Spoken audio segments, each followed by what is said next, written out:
You may have seen this video of a dragon skull being found in Romania. Seeing as I have been working with dragons in the occult sense for 11 years now, I wanted to give my 2 cents into this. So for those of you not familiar with who I am Yuga Hytherion, voice of the dragons. I am a dragon priest. So the first thing I wanted to talk about is where it was found.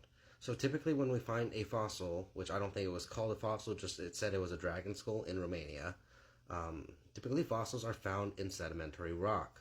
I believe this was found about 20 meters below the earth. And it was at the bottom of a well, so that's a little bit suspicious, but I will say really quickly, there is Romanian folklore that is depicted with having wizards that worked and did elemental magic with dragons in that land area. So that may be a remnant of that folklore. That's a good possibility. But now, this is where my perspective I feel is most important, at least for myself. Believe what you want to believe. But I have seen a real living dragon. That is what got me on this whole journey for the last 11 years.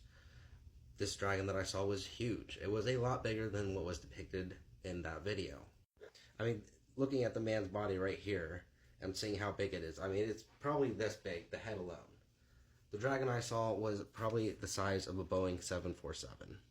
I know some people like to over-depict dragons as massive mountain range-sized creatures, but at least the one I saw was, like I said, the size of a Boeing 747.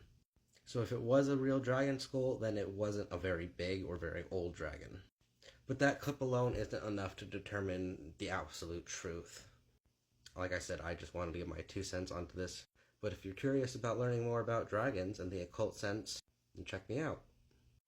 Now, like I said, I have been working with dragons, I've seen a dragon, I obviously believe in dragons, but the truth is out there. Have a blessed day.